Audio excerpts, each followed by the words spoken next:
मेरी सुबह की मॉर्निंग पूजा का रूटीन सबसे पहले मैं सुबह बहुत जल्दी उठकर अपनी हेल्थ ड्रिंक पीती हूँ, मेडिटेशन योगा करती हूँ और उसके बाद मैं किचन में जाकर के ब्रेकफास्ट और लंच की तैयारी करती हूँ। नहा मैं पहले ही लेती हूँ और फिर किचन से फ्री होकर मैं अपनी पूजा करती हूँ, क्योंकि पूजा में थोड़ा समय लगता है। आ गई हूँ मैं मंदिर में सब कामों से फ्री होकर।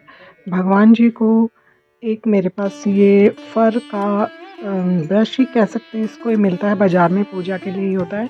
इससे मैं भगवान जी को अच्छी तरह से साफ़ कर देती हूँ। कोई भी थोड़ी बहुत धूल जो चढ़ती है मंदिर में वो इससे साफ़ हो जाती है। और ये इतना लाइट वेट होता है कि भगवान के विग्रह ने आभूषण और वस्त्र वगैरह पहने होते हैं वो बिल्कुल भी इधर-उधर नहीं होते हैं। बहुत ही अच्छा रहता है इससे साफ़ करना। गंगा जल पूरे कमरे में और भगवान के सभी विग्रहों में मैं छिड़क देती हूँ। लड्डू गोपाल को स्नान करा करके उन्हें वस्त्र पहना करके उनका श्रृंगार कर देती हूँ। लड्डू गोपाल को मैं सुबह ही उठा देती हूँ और उन्हें जल पिलाकर उनके सामने उनके खिलौने रख देती हूँ और फिर मैं अपना सुबह के काम शुरू कर देती हूँ। आ गई हूँ मैं मंदिर में। मैंने भगवान जी को अच्छी तरह से उनको गंगा जल से स्नान करा दिया है और यहाँ पर मेरे सभी भगवान के विग्रह स्थापित हैं। ये मेरे सभी विग्रह अष्ट धातु के हैं। इन्हें मैंने पंडित जी के द्वारा ही स्थापित करवाया था। इस घर में हमें 25 साल हो गए हैं और 25 साल से ही ये सभी विग्रह मेरे साथ हैं। मेरी एक बहुत बड़ी कामना है, अभिलाषा है, सिर्फ़ एक ही मेरी अभिलाषा है कि मैं एक बहुत ही सुंदर अपना मंदिर इस कमरे में बनाऊँ। ये हमारा मंदिर का कमरा है। अभी भी मेरा मंदिर बहुत सुंदर है, लेकिन मैं और थोड़ा बड़ा मंदिर चाहती हूँ और इस कमरे को मैं पूरा सिर्फ़ पूजा और मेडिटेशन के लिए रखना चाहती हूँ। तो अगर ईश्वर ने चाहा तो मैं ये ज़रूर कर पाऊँगी। और फिर उसके बाद स्नान वगैरह कराने के बाद मैं जोत जलाती हूँ। जोत जलाने के बाद मेरी बालकनी में पूजा के बहुत सारे पौधे लगे हुए हैं, जैसे कि बेलपत्र, केले का, फूलों का और अपराजिता का पेड़। तो और इन सभी पौधों की मुझे अपनी पूजा में बहुत ज़्यादा ज़रूरत पड़ती है।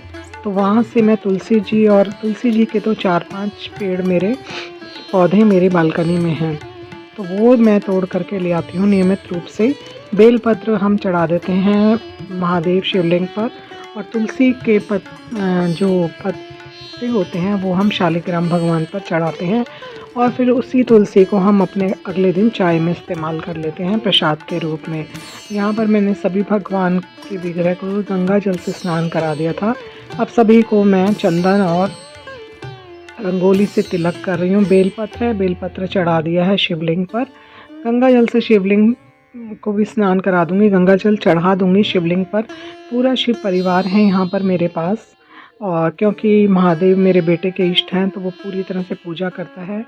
और फिर उसके बाद मैं आरती कर लूँगी। आरती करने के बाद मेरी कुछ पाठ होते हैं, मंत्र जाप होता है, बैठकर आराम से मैं करती हूँ। मुझे पूजा में पूरा 1 घंटा लग जाता है, जिसमें मंदिर साफ़ करना, गंगा जल पूरे कमरे में छिड़कना, पूरे घर में छिड़कना, विग्रहों को गंगा जल से स्नान करना, लड्डू गोपाल को स्नान ध्यान कराना और उसके बाद फिर आरती और अपना जो भी मेरे मंत्र जाप पाठ जाप होता है वो मैं करती हूँ।